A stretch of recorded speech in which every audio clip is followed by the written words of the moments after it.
Welcome to the Dog Trainers Podcast, a podcast created by dog trainers for dog trainers or anyone who's ever fallen in love with man's best friend.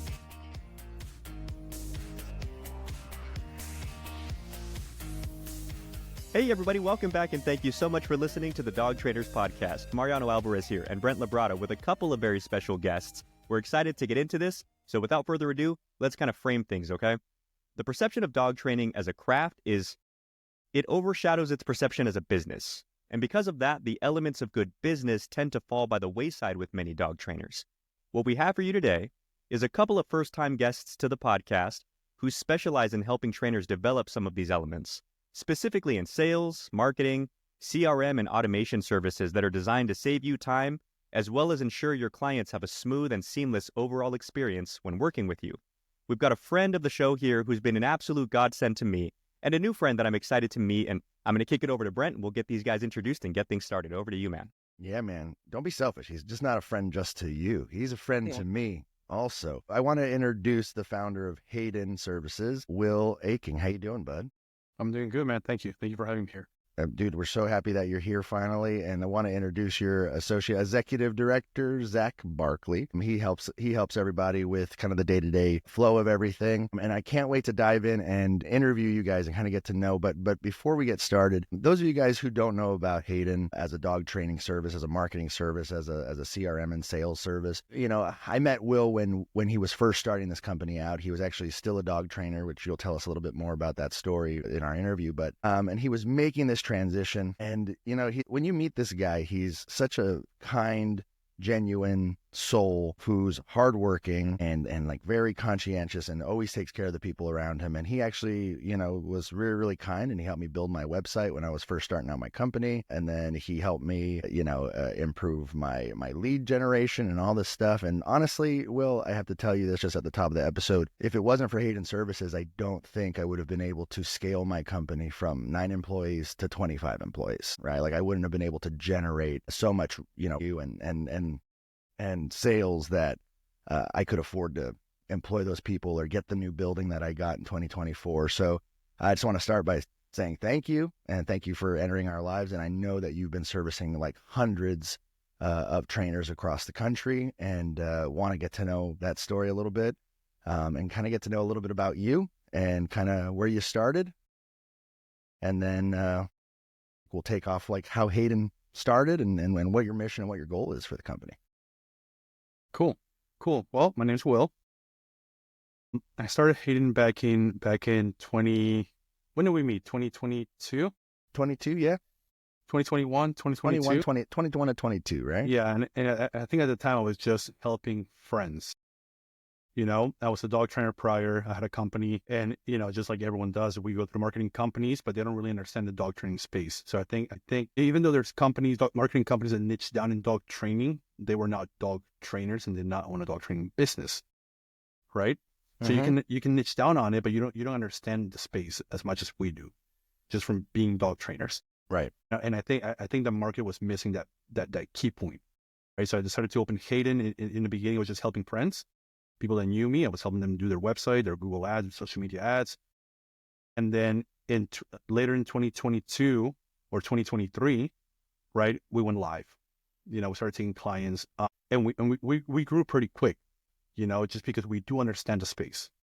I was a dog trainer. We used to do hundreds of board and trains a month, you know, so client acquisition, selling. When you're doing that big of numbers, you have to have systems, automations, a CRM. You got to think, you know, if you have 500 leads coming in every week, and you have current clients, past clients you got to talk to, right? You can't do all of it manually.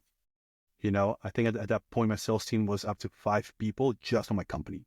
I had 5 people doing sales for my company. You know, like you got to think about the volume of leads coming in, clients you got to talk to, problems you might have. So I saw how well that worked, and I'm like, damn, like, well, people need this.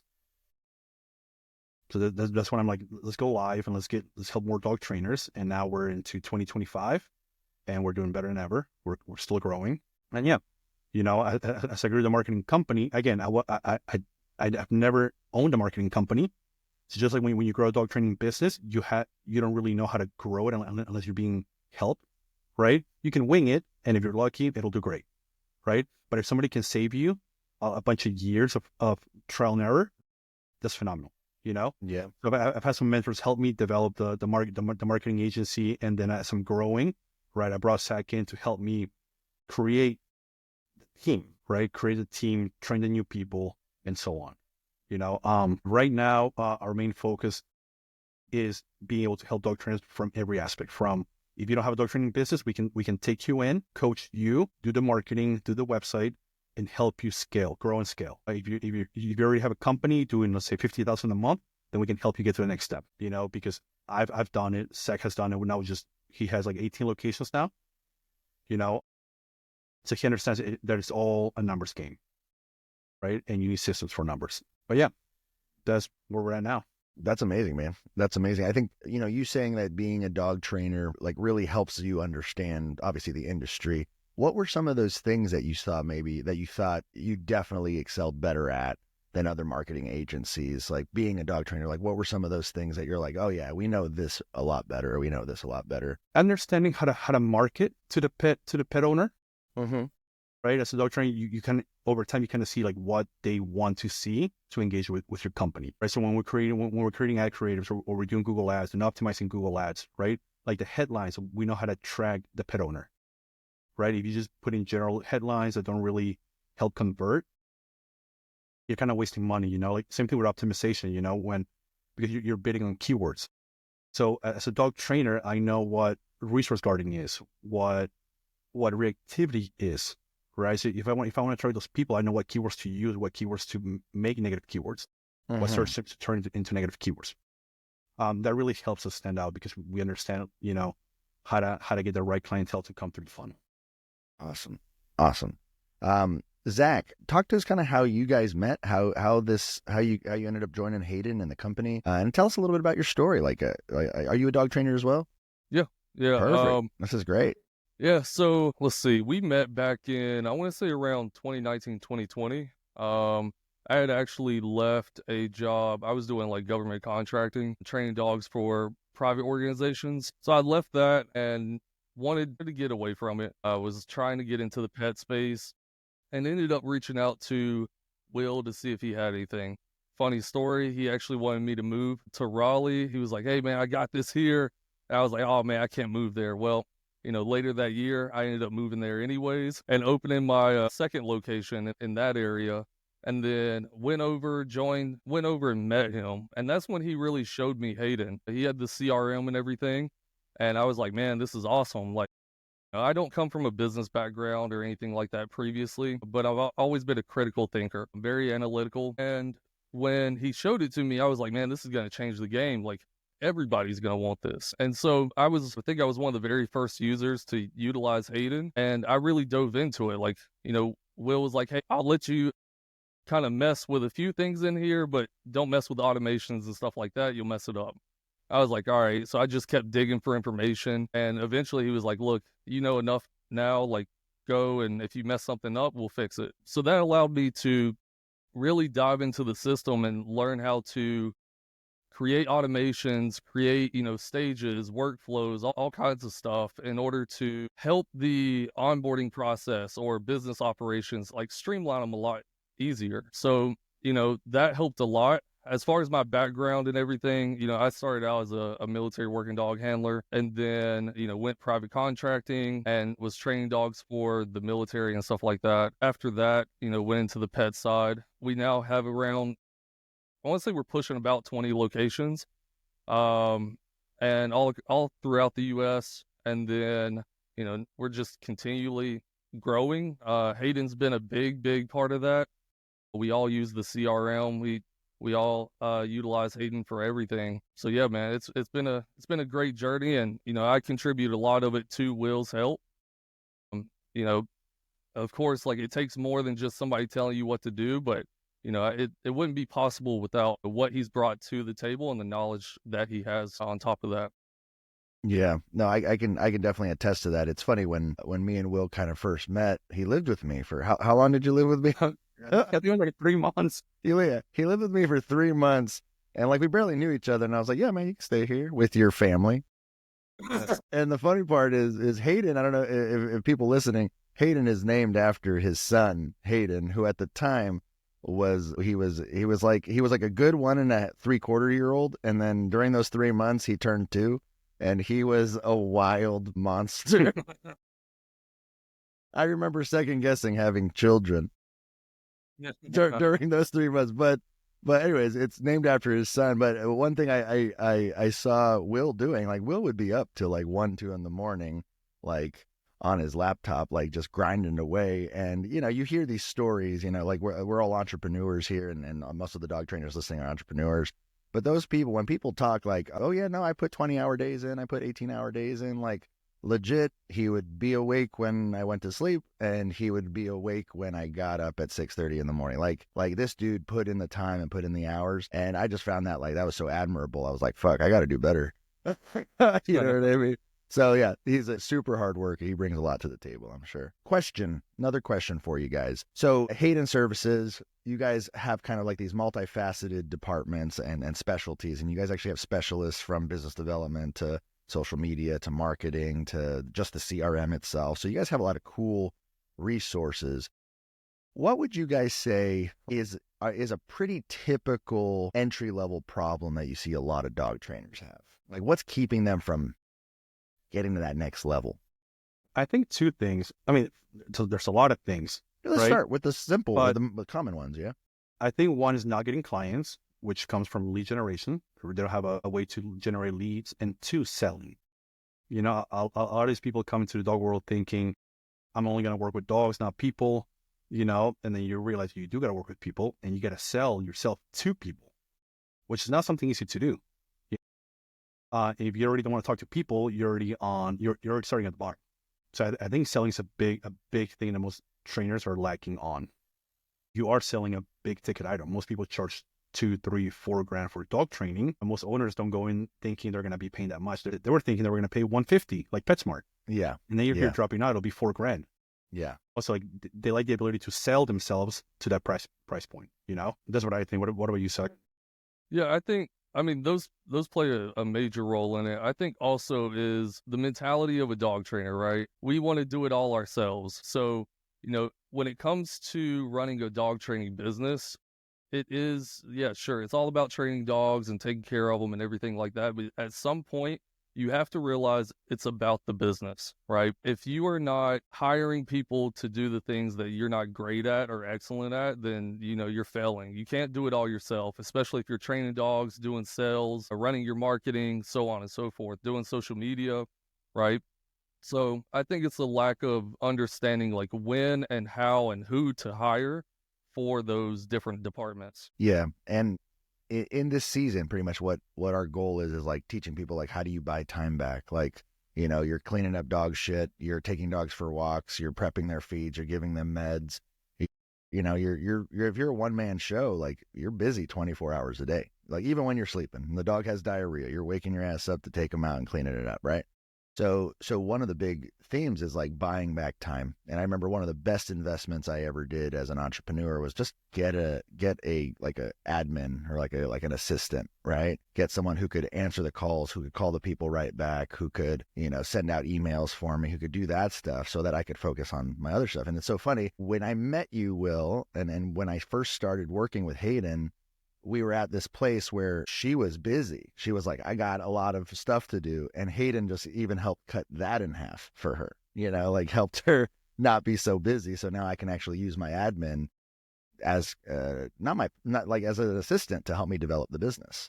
Right. So she was able to she had more time on her hands to help me with client relations and help me with marketing and help me with other stuff. And so it was just kind of a cool, like we're constantly having to get our time back in some way, shape, or form as dog trainers, because we are usually one-man shows. And also, it's a lot of times our reputation is on the line, or sometimes our egos are on the line, right? And it's hard to let go of that sometimes, even if it's going to be good for you, right? What do you guys see typically kind of gets in the way of maybe people taking that step to get help? I would say the general, like, again, knowing how or who to hire, and then, having the faith of like, hey, it's going to work, right? Because everything's control based, right? It's human nature. We want to have control of every situation that we're in. So when it comes to, say it's a one-man show and they're like, man, I'm swamped. I have way too much stuff on my plate. But either A, they don't know who to hire, how to hire them, or they just have lack of like trust or faith in, these people being able to do their jobs, which is one of the things that we've kind of developed on the Hayden side as far as like the coaching platform and whatnot, of helping people develop like SOPs and everything to help, that process be a lot smoother. There's a whole training process that does need to take place. And if you just invest that time up front in those different areas of training those people, going through SOPs, then it makes your life a lot easier. Nice. You got any questions, Mariano? Yeah, I have 3 more. So, you guys do a really great job as a company teaching. I've sat on the line with like Josh is my guy. Like I hang out with him a lot online, and you guys are so patient because I'm so stupid sometimes. It reminds me a little bit of dog training, right? Like it reminds me of like a good teacher and a good coach. Like they can anticipate where you're going to go through, and they can anticipate the rough things and this and that. And like you guys have a really good helping hand, and to make things that kind of don't make natural sense, like social media and marketing and Google ads and all that stuff doesn't make sense to the typical dog owner. And like, I'm starting to understand it now. And it's with your guys' help, right? And I don't know if this is a question for both of you or just Will or just Zach, but, in this podcast, we really want to focus on education, inspiration, and collaboration, right? Like what were some people or things that inspired you guys individually that make you good at this job? Oof. Yeah. Yeah. I would say I'll go first, I guess. Don't say I would me. say, Don't say I inspired you. I would say Will was one of the big factors for me. Right? He did it. I'm not gonna lie.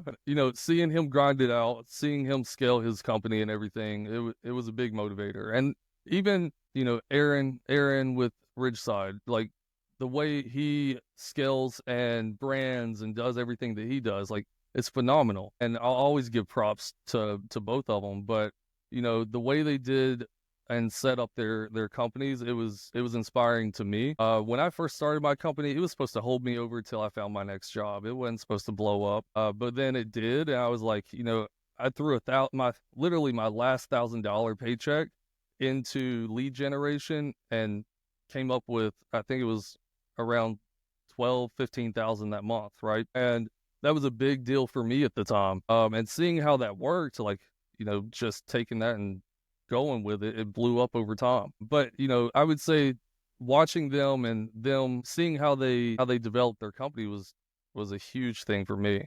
So it was super motivating. That's awesome, man. Thanks for sharing that. How about you, Will? Let me think about who this. Your inspirations. My You inspiration. can say me. You can say me. It's fine. My inspirations. Man, from the business standpoint, because I'm not a dog trainer anymore, I would say Aaron would be one of them. He's the one that got me into business. Before that, I was just a Marine, getting paid bare minimum, and he showed me the business side of things. In the marketing world, there's a lot of people I look up to, typically on social media. But man, I don't have one person to pick out. Who are they? Just list them. Yeah. I can't think of them. You got to think that my brain's fried. Okay. I know this is so true. me remembering You were up really late. I'm sure. I think a lot of the inspiration just comes, I don't know, from within me, man. I just want to do better. I want to keep growing. There's a lot of potential out there, and with me just growing, I want to help people grow. And I do a lot of shit for free. A lot. Zach fucking. Yeah, you do. Zach's job is to keep me from providing things for free. Like there's one thing to provide free information, but there's one thing where I go in and like sue somebody for 5 hours and just do everything for free, But I mean, I love it because I do enjoy helping people. I enjoy helping opening their eyes of, how much more they can do. You can do so much online, and with business. But yeah, what about you, Brent? What inspires me? Yeah. Honestly, man, I this is my interview, okay? You don't ask me questions. No. I think that's a cool question because I pull inspiration from a lot of people. I think like I'm inspired by the things, obviously, like I haven't accomplished and stuff like that. So I look at someone like you, Will, like you're a dad, right? Like, and I see how good you are with your kids. I get inspired as a human to be like, man, it's cool, and I see Mariano, he's married and he's being a good husband. And I'm like, dang, one day I'm going to do that too.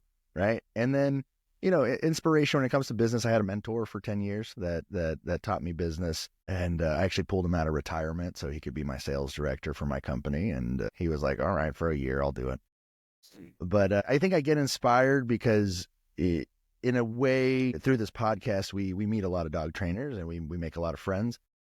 And the people who like really, stick around, and the people who we can really, really count on, we look at them as kinfolk, like we are cut from a similar cloth, or we have a similar passion, or we have a similar heart. And so like meeting people like that, and you being one of them, well, I get inspired by the humanity of the people we run into, and it just makes you want to do better, like wake up in the morning and you're like, I just want to do better because these people are busting their butt. Like whether it's on a fitness journey, a business journey, a relationship journey, I get inspired by a lot of the people that we meet on this podcast, to be honest.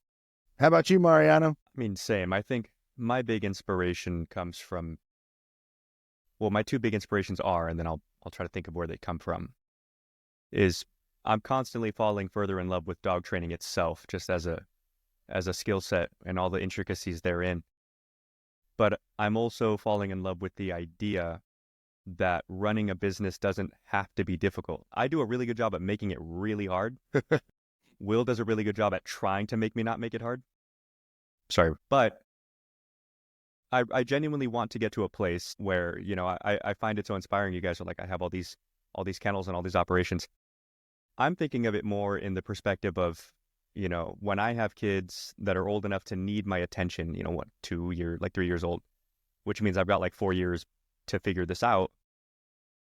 I want to be able to make good money and have time for my wife and my kids. I don't know what that looks like yet. I don't know how many employees my business has been an absolute, not nightmare. Like people like working for me, don't get me wrong, but I mean nightmare is in, I went from being a solo person to 6 or 7 people at my biggest to 2 people. And I'm just trying to figure out what my order of operations is. And the inspirations that I draw partially are from people that I see in my life who inspire me to be a good husband and all that. I know that sounds cliche, but it's very true. I look up to people who are in good, successful, long-term marriages because my parents weren't. And I cling to any little piece of info, even if it's not something they tell me. I just watch. Like, what do you do? What do you say? But then I also draw inspiration from the dog training business side of things from Will, sure. Like Hayden itself is a crazy software, and we'll learn all about it. But Will and Zack said the same thing, essentially. There's a certain bravery, basically, in like, just try it. It's going to work. Just try it. It's going to work. And I am a not brave person. So that's part of what made it really hard for me. But they're not only the fact that they're so confident in it, but it is working. Like the proof is right there. That's inspiring. And in terms of the dog training side of things, there's tons of people that we've luckily been able to meet over the past 2-3 years that have shown me, look how intricate, look how beautiful, look how just amazing dog training is and is going to stay for the long term. Yeah, that's awesome, man. Well, that was a cool little therapy session we went through. That was nice. Let's take that time to just have a quick little commercial break, and then we'll go ahead and come back. And yeah, we'll see you guys soon. Hey guys, thank you so much for listening to Dog Trainers Podcast. You know what's a great way to support this podcast? By becoming a sponsor today. With sponsoring the podcast, you'll be helping us make this show the best it can be, and so much more. From hosting more local events, traveling throughout the country, and connecting with trainers from around the world, ultimately getting you, the listener, more of the content that you love. For more information, please contact us at dogtrainerspodcast@gmail.com or visit our Instagram page at Dog Trainers Podcast. Thank you guys, and now back to the show. Hey everybody, welcome back, and thank you again so much for listening to the Dog Trainers Podcast. Now, just before the break, Zack, Will, Brent, and I were just going over some things that inspire us and some things that they find new dog trainers or dog trainers that are new to business struggle with in terms of finding the bravery or finding the clarity to take the next step. And I wanted to bring some of that clarity into what some of those next steps are. So I broke this down kind of like this. The first big piece of value, you guys tell me, Will and Zack, if this sounds about right, that you can bring to dog trainers is helping them decide what their workflow for finding new clientele is. There's a sort of a lack of organization there. Can you guys talk to me about that? Yeah, I would say, that it's spot on. The CRM, so the CRM that we have plays a huge role in that. Being able to keep all of your prospective clients as well as your current clients in different workflows, sending out, remarketing emails and messages, keeping all of their forms and contracts in one place, that plays a big role, as well as being able to seamlessly move and see how they're moving through a particular pipeline so that you can always track, where they are in their client journey. I think it plays a massive role in being able to kind of streamline that onboarding process and automate and kind of get a lot of time back on the business end. Yeah, just being organized, we ever used a CRM, it was all done through email. Somebody would submit a form, it would come to your email, then you would get a bunch of emails, and then you get your normal emails on top of that. So tracking all those conversations through email was hard, You definitely couldn't do remarketing campaigns, email marketing campaigns, all of it. And then if you were doing a lesson and somebody submits a form and you don't get back to them within 5 minutes, 10 minutes, they're gone. And I think this having a CRM that can automatically reply to the person and notify you is huge. And that's just from like the inbound point of view. There's a lot of things you can do with the CRM, from nurturing your clients, from after graduation, checking on them automatically, requesting reviews, right? That piece of being organized helps so much. Yeah, I have to at whatever to level that. you're at, whether it's just cruising or you're scaling, it helps you.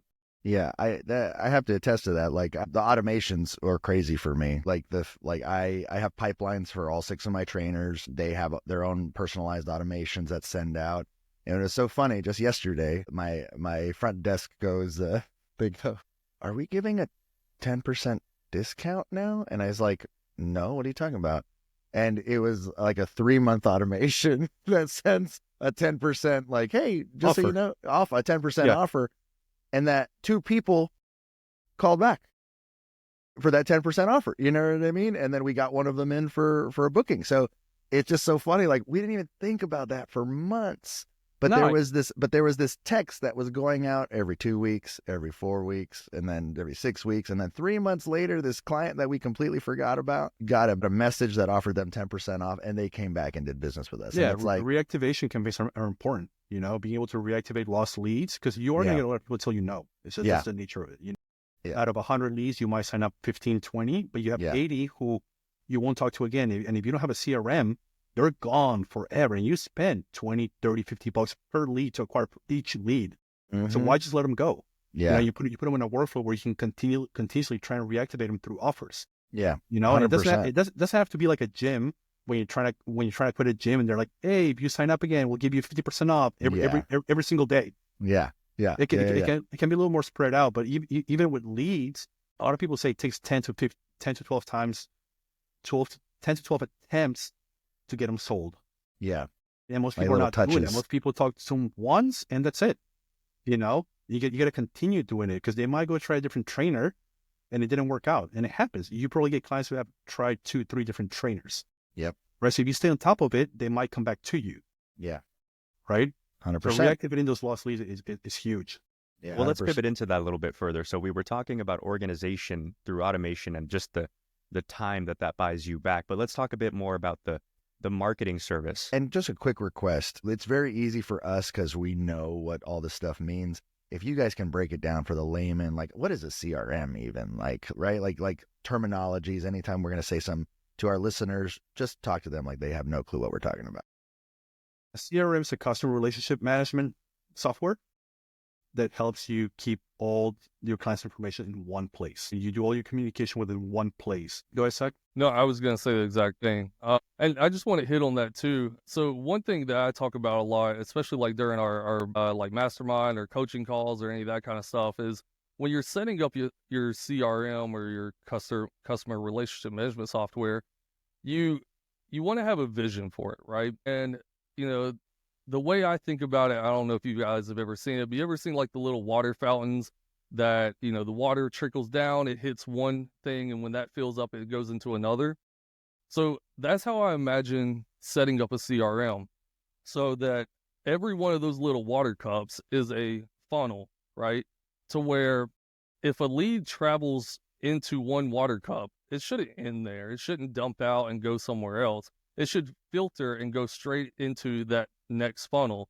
And what happens in that next funnel is either A, reactivation campaigns, B, we're selling low ticket items just to get them in the door.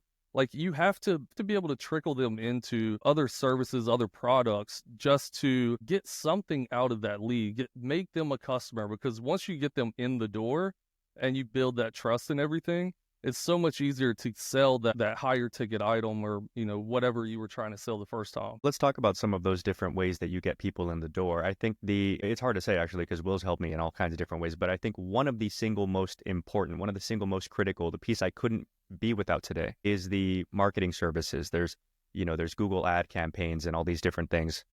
What do you guys think is that first step? The first step most trainers should be taking is getting a t-shirt that says dog trainer on it and their phone number, and take your dog and go walk them at busy parks, at stores downtown, because a lot of times these new trainers don't generate enough income to be able to hire a marketing company, right? If they're making $3-4 a month, by themselves, that's not enough to pay us and sustain a month or two in hopes that he can grow. So they need to do the most basics of marketing, which is having a t-shirt, go walk around the park, post on social media, create awareness of who you are, right? Once they're able to sign up, there's multiple ways that you can generate leads, right? You have Google ads, social media ads, that includes Facebook, Instagram. You have TikTok ads, now that TikTok's back. You have Bing ads, you have Yelp ads, you have LSA, which is part of Google, right? You have SEO, which is organically ranking your company up in Google, so you don't have to rely on just advertising, paid advertising, right? So there's a lot of platforms. Typically, we start climbing on Google ads because we see that it works best due to intent. People are searching, right? Dog trainer near me, board and train near me. So through Google ads, we set everything up where you populate up top and people can click on your company, submit a form, call you, and contact you, right? That's gonna have the highest conversion rate from most of the advertising platforms, just due to intent. Okay. The rest of them, through social media, you're targeting people based on interest. So they might not be looking for dog training, but they have a dog. Right now, you're just showing your ad on their feed. There's a lot of factors that go into making a social media campaign great, right? To make it convert at a higher rate. Because, you guys have probably seen it. You do get a lot of people who submit a form through social media and they don't reply, right? So you have to, one, have a great ad creative, and two, a follow-up process for social media ads. With Google, it's more cut and dry. We do all the optimization. As long as you can get to your leads and sell them, you're gonna do great. But that's step one. And then we start adding other platforms as they grow, because you gotta think each of those platforms require ad spend money. So if you're throwing $1,500 on Google ads, $1,500 on social media ads, $1,500 on Yelp, that starts growing. So as a single trainer, you don't have that money yet. So you got to start in one channel, which is Google Ads, because it works, and then we start working into different channels. If you have a bigger company, then we can start with a few. Right. So if someone's just starting out, like, do the old school marketing, right? Like, put a shirt on, go out, go help a dog rescue, go volunteer at the shelter, go drop donuts off at the veterinarian's office. You know what I mean? Like, and that's where business coaching comes in too. Yeah, you might not have the money to start doing paid advertising yet, but hey, we can help you with the business side of things, where, like, you might be charging way less than you should be charging, right? Most people are charging $1,000, $1,500 a week for a board and train, $250 an hour per lesson, right? So if you were doing 2 board and trains a month at $3-4 grand, now you're making $7-8 grand a month, and now that is plenty, but trainers just don't know that they can charge more, or they don't feel comfortable charging more. A lot of our And just the flip side of that, some of them maybe should be, like, working under someone before they charge more. You know what I mean? Right. Yeah. But that's what it is. And a lot of them just, especially when they start doing paid advertising, they forget the most basic forms of advertising. It's almost like they just forget about it. Yeah. They stop doing all the branding things they should be doing. They stop wearing their t-shirts, going out in public, taking photos, videos, posting it. Marketing is only going to amplify what you're already doing. Dude, I have a trainer named Carter. He's from Minnesota. He's a Midwest boy, like super friendly, has a nice face. Every couple days, he'll be like, "I was at McDonald's with my dog, and I was helping this nice person with their dog because he got off leash, and then that person ends up becoming a client, right? Or like, I was just walking down the street with my friend's dogs, and so he just somehow always pulls in these organic leads." Like just off the street, he just has this presence and this energy about him, and he's friendly about it. You know what I mean? He's just being friendly, and I think like that's old school, marketing. Like just how you get leads. You just be nice to people. You talk to people about their dogs. I remember getting about probably 6 boarding trips a month from just walking because in the beginning I didn't know how to market, right? Yeah. But I did wear my T-shirt, got my dog, and I would go walk, and people would approach me. I would just talk to them, and I would sign up people without spending a single dime. Yeah. Crazy. I think it's literally got to do the footwork, right? Like there's no excuse. You got to do the footwork. Yeah. And now with social media, you can even do it from, you can reach more people through social media, but people just don't post, and they should be posting daily, tagging their locations, creating a community, right? That's where all your free advertising is going to come from. Yeah. But yeah, there's a lot of ways to generate leads. There's the free versions, and then there's the paid advertising. Yeah. Yeah. And what's interesting is I kind of see this bottleneck a lot in services, right? So you said the big 2 issues were lead generation and sales, right? And, I know that there's other people in this space of like helping dog trainers get lead generation, right? But I know you guys focus on also teaching. Like you guys have a side of the business where you can actually help trainers get better at sales. Is that correct? Yeah. So the 2 things that make us stand out is, one, our team is all based here. So we don't have an IT tech in the Philippines or India who you have to sit on a Zoom with and work through it. No, you talk to Josh, you talk to Kaylee, right? That's a big thing. Our whole team is here, right? So we're always awake, and you talk to always Mary, awake, right? Somebody's always awake. Trust me. Because Zach will be up to like 2, 3 in the morning, and then I'm up at 7 a.m. Yo, you awake? Yeah. So we have like a 24-hour rotation, right? It's like the military. Yeah. The second thing is we do offer free webinars. I think it's 3 to 4 times a week. We have one for social media, how to grow social media, how to generate leads through social media for free, right? I think that's on Tuesdays. We have the IT one. That's for our clients. Anybody can jump in and just ask questions if they want to learn, whatnot, right? We have the sales. We have one specifically for our clients and then one for anybody. So we do those twice a week. And then we have one on Fridays, which is more of a business one, right? So there's a lot of opportunity for people to come in and learn things. And that's part of the subscription. Yeah. And some of them are free to anybody.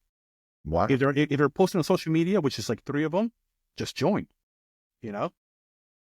That's awesome. Well, that's where they would find him, on the Hayden social media. Yep. On Instagram. Very cool. So, okay. So then we were talking about some free ways of advertising, some paid ways of advertising, and basically the wisdom to know when to do what or how much of what to do when, right? Let's talk about some other ways that you help people find you. You had designed Brent's website, my website. I've seen some of your guys' other website, and they look and function really good. I guess talk to us not only about what that's like for the business of Hayden, but also talk to us about how important it is or isn't to have a really nice website. It's very important. One, because social media can be shut down at any point, like TikTok almost got banned. Imagine if you were a dog trainer only using TikTok to generate leads and people only knew you through TikTok and they just shut it down. Now you got no business. So having a footprint on Google through a great website that can convert people is really important. And there's a lot that goes into, especially on the SEO side of things, when you're building a website to help you rank organically higher than your competition. And that's what we focus on when we're building a website, right? Is making a beautiful website where Google can read it perfectly and help you rank higher, but also will help people convert because they're seeing the information they need to see to take action on your website, right?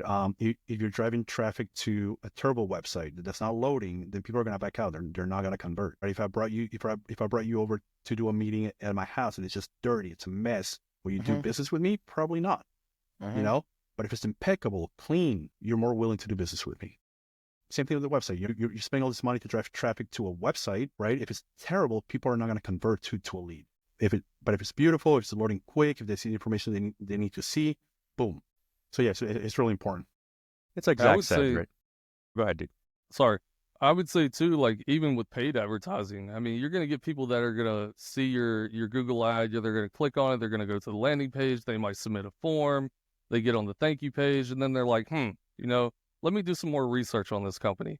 If you don't have a really well-designed website, like that lead's gone. But if you have a well-designed website that actually, I say funnel, but like funnels them through the site and they can clearly find what they're looking for and what they actually need, it helps convert that lead even further. Yeah, I mean, you're going to build trust through the website too. If you go to a website, it's just a one-page website, there's barely any photos, there's like 3 little things. Will you trust that company with your dog and pay them $4,000? Probably not. When your competition has a beautiful website, 20, 30 pages, it explains everything, what a board and train is, what it looks like, what happens after the board and train, right? You're creating trust, and they're going to be more willing to buy from you. Right. It's kind of this, it comes across as very smart and very professional and very official, right? Yep. It's like the same reason that people pay for like Better Business Bureau memberships and all that kind of stuff, right? It's a sort of proof. I guess, give me a quick rundown of what a couple of those funnels look like. So we were talking, I know that there's free versions of advertising, but let's just say there's lead generation, and then that fills up the water cup, and then the water cup pours into a really nice contact us page or website, or kind of where does that go? What's A to B there? So for instance, like let's say a lead comes in through Google Ads, right? And they're looking for puppy training. So lead comes in, they're looking for puppy training.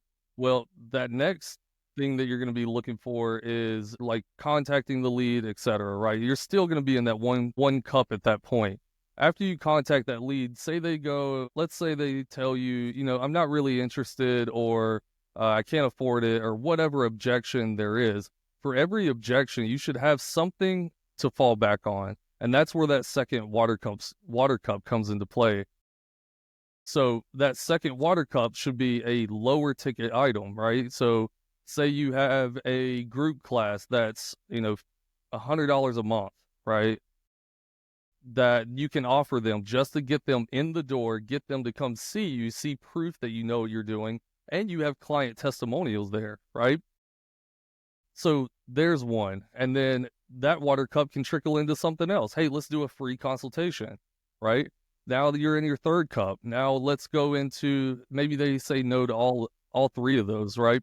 Now let's go into, remarketing or reactivation campaigns, to where we now put them into another stage or another process, and another portion of the CRM, to where now, kind of like Brent was saying, now we're going to kind of touch base with them every 2 weeks, 3 weeks, 4 weeks, whatever it's going to be. You could do every week and add an offer if you wanted to, but start out with a lower percentage. And then after so long, you increase that percentage. But because at the end of the day, Will touched on it, you're spending $30 to $40 per lead.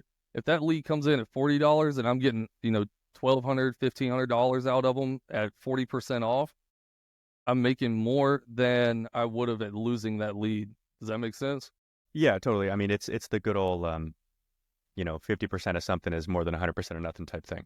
Yeah, totally. Okay. So we're talking a lead through Google gets funneled into one of these funnel systems in the CRM. And that's essentially what the meat and potatoes of the Hayden software is a series of funnels that are designed not only to fire off responses on your behalf and responses to your staff so that they know the responses are being sent, right? Like you were saying, emails, right?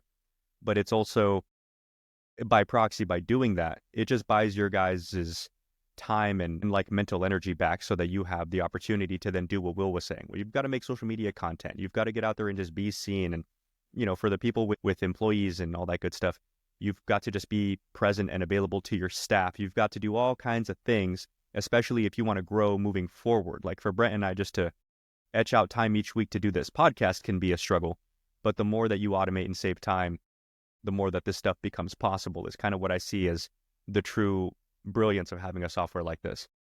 Absolutely. And I mean, even if you're not, you should automate a lot of stuff, but even if you're not automating everything, being able to put them in a specific area, even clients going through training, they finish training, and then they go into a separate pipeline. Well, now I can ask for reviews. Now I can, try to get them, again, another funnel, try to get them back in the door to do follow-on training. Some people call it like board and refresh, small classes that might be, you can do a membership subscription of like $50 a month for every single client. Now you're generating more revenue off of, less time to put in from the owner or the business itself. Yeah, I mean, once a client spends money on you, they're willing to spend money on you again. And being able to click all the graduated clients, just click one check mark, click all of them, send a text and say, hey, we're offering a 1 week refresher during Thanksgiving. You already have to board your dog. Why don't you do a board and train refresher for $1,500 for a week? And send it to all the graduated clients. If you have 1,000 clients that have graduated, at least 10 will come back and say, yeah, I'll sign up. Because they already have to go out of town. They already got to board a dog. So what a better time to just board and refresh the dog in training. Just ability to do that quickly for every holiday. And same thing for the lost leads. You don't have to depend on just the automation that's set up to reactivate them. You can go in and manually send them all an offer. You have Valentine's coming up. Click all the lost leads, send them a mass text message. Hey, we're offering 25% off during Valentine's, right? If you're sending it to 5,000 people, a few are going to sign up. Yeah, that's funny. So that's a funny dichotomy there that I really wanted to hear about from you guys, because this was something in the beginning that was a sticking point for me. I know it's not true. I was wrong about this, but I assume lots of people are wrong about this. They hear things like automations, they hear things like funnels and pipelines, and they assume that there's a lack of a personal touch. And the funny dichotomy there is the more things that you can systemize and the more time you can save, that gives you the time to go and be personal when and where you need to be. Yeah. And I mean, like, the automations can be personalized. It can sound like you can put a delay on it. You can put a 2-minute delay on it. You can be like, hey, yo, it's Brent, the dog trainer. How can I help you? You can make it as personal as you want, It doesn't have to be robotic or AI. Even at a minimum, just helping you get back or letting people know that you did receive their form or their text. That's huge. Because if not, they're going to call the next company. My car broke down a few weeks back, and I went on Google, told a company near me. I called the first company, they didn't pick up the phone. Called the second company, they didn't pick up the phone. Called a third company, they picked up the phone. They were here within 10 minutes. And then the other companies called me back. I didn't even answer the phone. I don't want to talk to anybody. My problem was solved really, really fucking quick. Right. And same thing with dog training. A lot of times when people are looking for dog training is because they're having an issue. And then they need a problem solved. Whoever can solve it quicker or give them hopes of solving it quicker are going to win the sale. Right. And the bigger companies, a lot of like the franchise are really good at selling. They have their systems down. They have people dedicated to sell. They're really good. So if they get them on the phone, they're most likely going to be gone. So you have to be able to reply to people immediately, or let them know, hey, I got your form. I'm doing a lesson. I'll call you back in 15 minutes. Yeah, and that's something, sorry, I know that you guys are the pros, and I'd love to hear your thoughts on this. Something that I've been trying to do is get my facility manager, Emily, comfortable calling somebody just so that you make that contact, even if it's to say, can we call you at this time? But even if you have to schedule the call for later, it's better than not calling them until 3, right? You 100%. call them, right? You answer the phone as they call you, and you go, hi, yeah, thank you so much. Listen, I'd love to sit down with you. What does 3 o'clock look like? Just things like that, because from a personal perspective myself, like you said with the tow truck, if I call a business and they don't answer, and then I call the next one and they answer, but they're busy and they said that they'll call me back and I have a time scheduled, I will call you at 10 o'clock, right? I don't bother calling the third business because I know now I have a plan that somebody's going to get back to me type thing. Right. I think another thing too is like missed call text back. Like we have automation designed specifically for that too, so that if say for some reason we miss a call, instead of letting that call sit there, have the automation send out a personable message saying, hey, we're in the middle of X, Y, and Z. We're going to call you back as soon as possible. Or is there a better time to call you? If so, here's the scheduling link right here, right? That takes care of everything. And it touches base on the client, and it gives them the option to either offer a time or schedule that call. Yeah, and it's always great to ask a question on that message. And in your first reply, there should be a question to incite them to start a conversation, to reply, right? Because if you just go, hey, we're currently busy, I'll call you back as soon as possible, they're not going to reply. But if you go, I'm going to call you call you back as soon as possible. In the meantime, can you tell me more about the problems you're having with your dog? They're going to go and just paragraphs, right? And if they're spending that time to just send you a long paragraph about their dog, you're hooked. You just got to reply to them and come. You're muted, Brent, right? No, I was just saying they're engaged. Yeah, they're engaged. They're you engaged. start creating trust as long as you're engaging as well, right? Don't reply with just one word. Don't be like, oh, cool, Yeah. You'll start building trust and they're more willing to talk to you on the phone once you're ready. So you're saying by giving detailed responses, it's like texting with somebody not in a business sense. If you give thoughtful responses that show that you're paying attention, that builds trust. That 100%. now they feel listened to. It's like psychology. They want to be heard, right? Right. Very cool. And that's all sales is, honestly. It's a psychological warfare system, right? Whatever the person responds, your response should play off of that in order to, honestly, it's like a master manipulation game, in order to drive them into what you want them to say, right? Because then you can start responding more intricate responses in order to either solve an issue or convince them and prove to them that you're the company that they should choose. Yeah, makes sense. I guess talk to me, you guys. I know that we've talked in the past, Will, about companies that use software like yours and also what kennel software. How do you guys get those things to play nicely together? It's hard because a lot of them don't connect or don't have APIs that you can, connect with. You can create automation. Like I know you use Ginger for your kennel stuff. Like we have the automations where we can send a link for them to create their client portal and then get funneled into Ginger. But we don't really have direct connections with those softwares. Is there, so are there some that do? Because you were saying some don't. Not that I can think of. Okay. Because basically when I first met you, I met you through Brent, and we had the Hayden software and I still have you help me with Google marketing basically, right?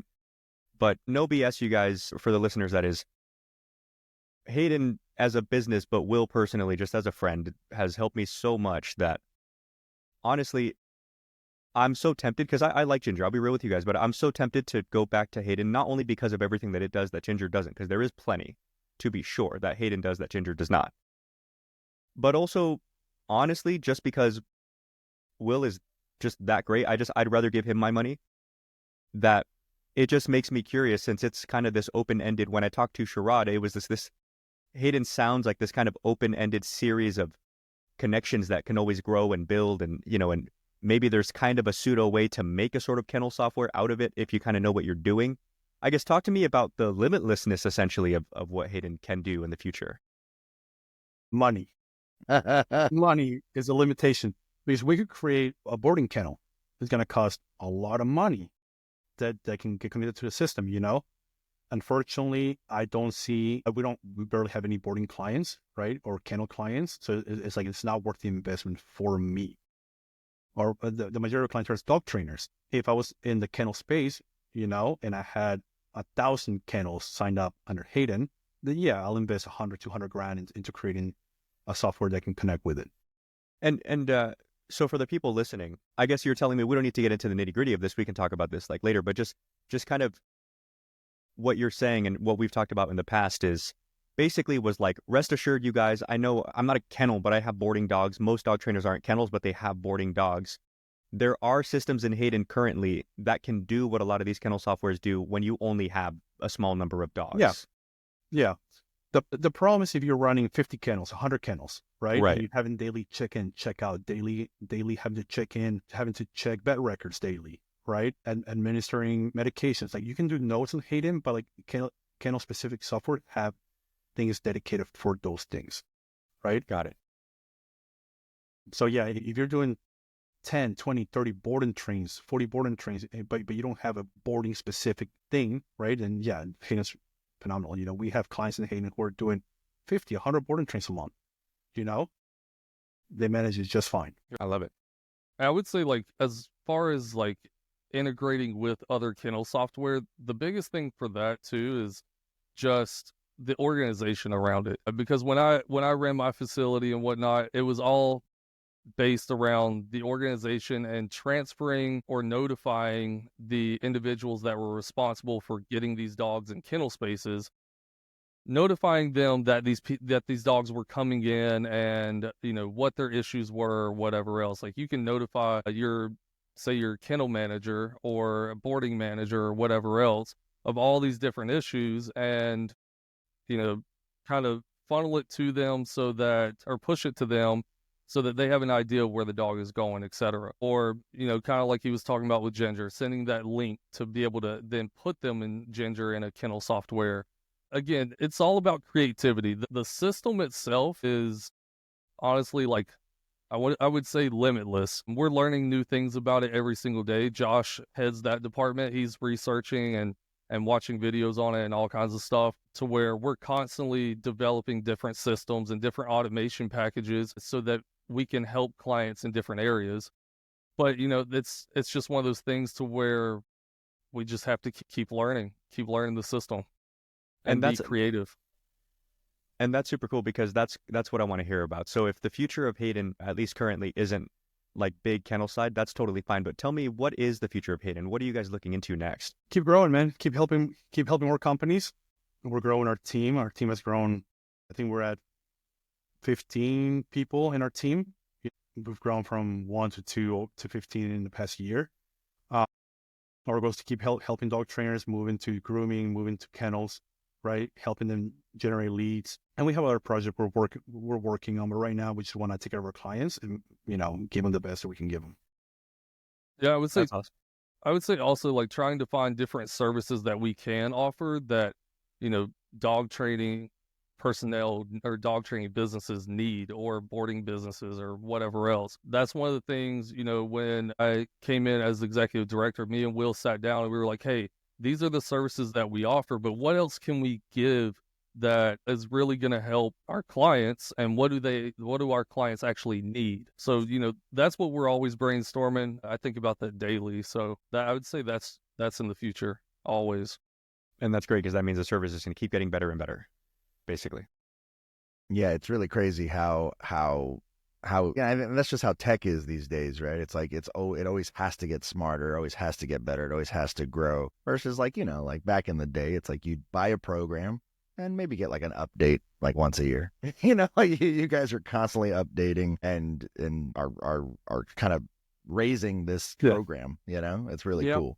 I think with growing, like if you think about growing a dog training company, right? When it comes to the training dogs, not a lot changes to training dogs.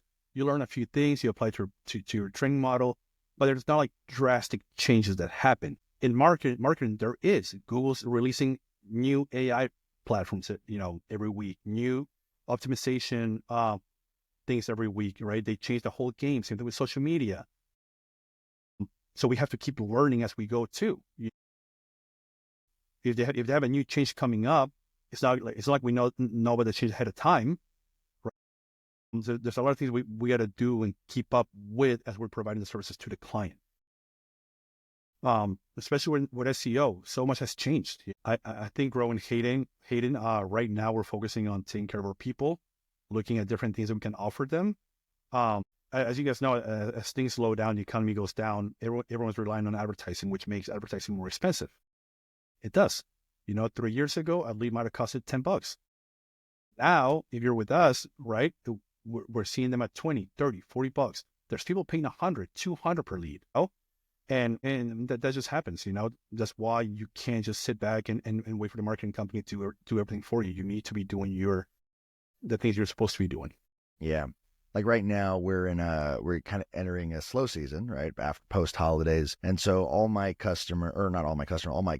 trainers, they have to reach back out to their clients over the last 6 months, check in on them, invite them to, you know, our free follow-ups that we offer, or invite them to a workshop. If it's a noble cause, offer a free private session, because we're trying to get that referral and return business back, and they're putting in the footwork, you know, and it's paying off, you know what I mean? So, you know, as time slows down, it's like, doesn't mean you still can't get out there and serve people, right? And help people, instead of just waiting behind the computer, waiting for leads to roll in, you know? Yeah. I mean, so like creating relationships are really important. Yeah. And maintaining those relationships. Right? That's how people are gonna recommend you to their friends. Yeah. You know? And that was another interesting part of this, that you guys have this kind of bird's eye view on what dog training should look like. We spoke to our friend Tyler Muto about a week ago, and he was telling us he does like coaching for dog trainers, and he was telling us dog trainers in, camp A, camp B, they have no idea what a good sales metric should even look like. They don't know if they're doing well because they don't know what well is. Whereas I see dog trainers all across the country, I know what the numbers should look like. You guys have that same sort of bird's eye view. I know that I've reached out to you before over the last few years, more than a couple times, about, is it normal for this to be like this right now? And you're like, yeah, or no. And here's what you need to do to make it better type thing. So I guess talk to us a little bit about what the overall bird's eye view of all dog training in the country. And I don't know if you guys have clients in other countries, what that does for your understanding of the game. We have most clients here and some in Canada. I just want to keep it here, right? But when it comes to sales, I think the average that we're seeing, 10%? There's a lot of people at 20% conversion rates, right? Some people at 30, 40, but those people are phenomenal, right? But the average dog trainer coming in is probably at 10, under 10%. And your goal should be to improve that conversion rate. There's a lot of dog training methods, At the end of the day, it doesn't really matter what training method you use as long as you solve the problem you were hired to solve, If somebody's dog just bit a child, off-leash training, right? Is it going to solve that problem? Possibly. But if you put all this off-leash obedience on a dog, but you didn't solve the one problem they were worried about, then you really help that client. No. So I think especially on your sales conversations, you need to keep in mind that you're there to solve a problem, right? And you're talking to a pet owner, not a dog trainer. That's where dog trainers get caught up. They start explaining how obedience and the quadrants are going to help them. Like the client doesn't care. They don't care. He doesn't care. Yeah. Hey, my dog bit a child. Can you help? Yeah. Right. So honest people are going to be like, yeah, possibly we got to meet the dog. We got to evaluate the dog and see what we can work with. Some people might be like, yeah, we'll do it in 1 week board and train, and the dog will never bite a child again. They're probably going to win the sale because of the false promise, the promise. But I mean, sometimes that's just what happens. You have to sell value, and keep in mind that you're hired to solve a problem. Well, that's something I think in itself that's an important thing to say is if you have to sell value, people in all different fields or people who just deal with all different types of fields, like you said, if your car broke down, you talk to a mechanic. Simplicity in explanations is value. Quickness of response is value. Having the different types of products or services to offer people is value. I think it was Zack that was saying, if this item, maybe it will totally solve your problem, but it's out of your price point. Well, what about this other thing that may also solve your problem and is a bit less, expensive? I get that everything's an upside and a downside, and dog trainers will talk about, well, here's why I'd recommend like this versus like that. But at the end of the day, if I'm not misunderstanding you, basically what you're saying is if you want to sell value, think like the client. Don't over-explain shit. Just, can you help me, yes or no? And then tell me enough of it. Tell me my version of it so that I get it. Because basically, I just need to understand enough of it to know where my money's going and to know how to not make this happen again. Right? If my radiator hose breaks, just tell me what I did wrong so I don't do it again. And then beyond that, I don't really care what you do. So I would say too, like on a sales side, a lot of it comes down to just listening, right? Because there is a much more personable side to the dog training or dog ownership space. Like people think of them as literally their children, right? As opposed to like a radiator hose, like, okay, that's just a piece of, a tool in the vehicle. But, with dog training, just listening, there was so many times when I was doing my own sales, I would sit there, I'd be like, hey, how can I help you? Tell me a little bit about your dog. And I would just let these people rant. That's it. And they go on for like almost an hour and a half. And I'm just sitting there listening. Okay, yeah. And then I don't even have to do anything after that. Just because I listened, I can now sell them by going straight into my pitch and letting them know, like, hey, we can help you solve that. And these are the simplistic ways that I'm going to communicate it to you, in which we're going to do that. But a lot of people, they try to jump the gun without that listening portion. And I think that's a vital piece in the sales process as well. Yeah. If you guys had to try to sum it up, I know that this is hard to do, but you're basically saying the vital pieces so far are be simple, listen. What are some other simple vital pieces just to make things easy for people? If you had to remember nothing else from the episode, boom, boom, boom, boom, boom, then you're better off. Ask the question again for me. Yeah. If you had to sum up some other vital pieces, you said listening is a vital piece. We said simplicity is a vital piece. Will earlier was saying being prompt is a vital piece. What are maybe one or two other vital pieces to this stuff? I think I'll give one that most people don't do, and me and Zack have talked about it a little bit in the past few weeks with clients, is having a reason to reach back out to a lead instead of just saying, hey, just following up. because it comes off like, hey, just following up. If you want to spend $4,000 on me, right? You don't really have a reason to get them engaged. So when a lead comes in and they're like, hey, my dog is counter surfing, and obviously the board intern might be too much money. And they're like, yeah, that's not really within my budget. No, thank you, right? So instead of just replying, just following up, hey, just following up. If you're still interested in dog training, why not at that moment give them some kind of resource which gives you a reason to follow up with. So if you have a library of mini videos on how to, for example, how to deal with counter surfing, right? Then you can be like, hey, I know we're out of your price range, but I do have a 5-minute video on how to deal with counter surfing. Why don't you check it out? So when you check back in 2-3 days, now you can be like, hey, just seeing if that video was helpful to you. And they might be like, yeah, it was phenomenal. Or they might be like, yeah, but I think we need more help, right? But now you have a real reason to check back in, right? Instead of value add. Just following up, Right. And value stacking, go ahead. No, You can go into value stacking. Go ahead. You got it. No, I was going to say overall, like creating value and being able to communicate the value of the business or yourself, but value stacking in itself, right? I don't even know how many dog training companies today, but I mean, if you look, we just went over this. There was like a 200% increase since COVID, right? But I mean, there's tons of dog training companies out there now. Everybody's hunting for the same audience, the same dogs, etc. So you have to now make yourself different. And you have to add value to your programs that were just, simple and direct, right? If you're offering a 3-week off leash and that's what you're selling and pitching, you need to start adding other value factors in there. Hey, you're now going to get lifetime guarantee on training. You're going to get free one-on-one lessons. Hey, we're also doing a group class every weekend and you can get that, or so on and so forth. But the more you add to that package and create value for that client, the better off you're going to be, and the quicker you'll start making sales too. That makes sense. Very cool. So what we've talked about so far, just kind of beginning to end, was how you guys went about starting this whole project, Zack, how you came on board, and then we started talking about the ins and outs of just getting people to find you, right? SEO, social media, your marketing services, free marketing, paid marketing, and that whole world, and the role that the Hayden software can play in people's lives and helping them do that, right? The CRM. What does CRM stand for again?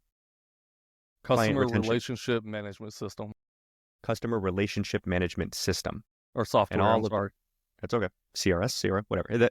Okay, so it's a software that's designed to help you save yourself some time while making sure clients understand that you're there, you understood what they're asking, you're offering value, as you said, right? Because promptness and listening are in themselves valuable, right? And then we kind of pivoted into a little bit of the future of Hayden. Just in the future, we just want to keep adding value, basically, keep growing, keep improving.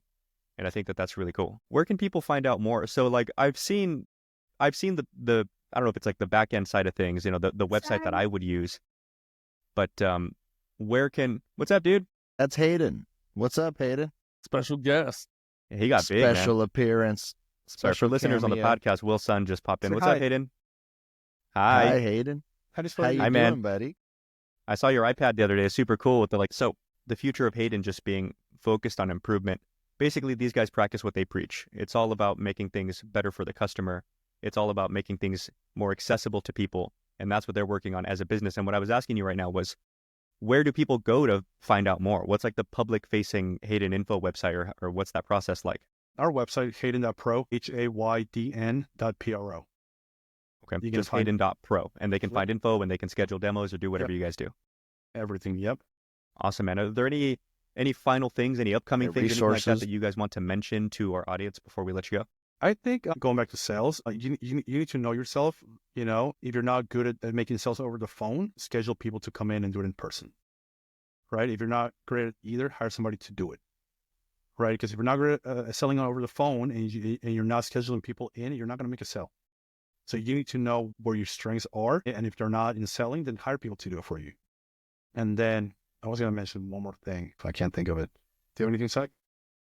No, I mean, just piggybacking off of that, hire people to do the things that you're not great at. That's what it comes down to as far as business. And the biggest thing is value stacking, creating value, especially right now. The dog training industry, especially when it comes to sales, marketing, all that kind of stuff, is a direct reflection of what's happening in the world. And that's in any industry. So any big changes, presidential elections, whatever, holidays, the market is going to shift. So during those times, you have to be willing to go out and market yourself, get out there and show people what you're capable of, and brand. That's the biggest thing. Post in your social media, right? If you have a lead if you're about to close a sale and they start searching you and you haven't posted in 3-4 months, right? Yeah. They might not buy from you. You're posting daily, that's good, right? And stand out. You need to stand. There's a lot of dog trainers, a lot. And to a client, you all look the same. You're all saying the same things over the phone, right? So you need to find a way to stand out. You were mentioning earlier, Will, that there's a resource that people can look at. Yep. We have a business step-by-step on how to start a dog training business or things that you need to have, right? And we'll send it to you so you can add it to as a link to your podcast. Amazing. I'll put that in. I'll put that link in the description to this episode. Cool. Awesome, guys. Well, honestly, guys, this is a long time coming. It's been years since we've known each other. And, as the podcast grew, as your company is growing, we're just so happy that you're finally on. Legit, guys, this service is invaluable. It is so, the amount of time that I've saved, the amount of time that my staff saves, to be able to have a software that funnels your Facebook, your Instagram, your emails, your text threads, your all this stuff in one spot. It just keeps you from having to open 10 different windows or have 10 different apps. And it's just really, really great. The automations really come in handy for building my business. And so, yes, guys, if you guys, if you guys listen to this podcast and you feel that the Hayden services would be something useful to you guys, reach out to Will, reach out to Zack, go to Hayden.pro and check them out. And then also, do you guys have a YouTube channel as well? Kind of. We're working on it. We're working on it. Okay. Yeah, YouTube channel, Instagram. Where else can they catch you guys and follow you guys? /Hayden.pro for all of them. Everything /Hayden.pro. Perfect. Yep. And don't forget, we do offer free webinars through the week. So yeah, how often throughout the week? There's one every day almost. Yeah. A free seminar? Yeah. You guys go ahead and audit it and just check out some of the Hayden free seminars. That's going to be a really great resource. I know I want to jump in on the sales one and kind of see what you guys are teaching. I would love to jump in on that. Cool, guys. Well, thank you again to Will and Zack from Hayden.pro. My name is Brent LaBrada, and that guy is Mariano Alvarez. And we will see you guys on the next episode. Take care, y'all. Thank you. Thank you for listening to the Dog Trainers Podcast, a podcast created by dog trainers, for dog trainers, or anyone who's ever fallen in love with man's best friend. We really hope that you enjoyed this episode and can't wait to be back with you guys. Be sure to follow us at Dog Trainers Podcast on TikTok, Instagram, and YouTube. And don't forget to punch the hell out of that subscribe button and leave us a review. Remember, guys, this is your podcast. You're the best listeners in the world, and we'll see you next time.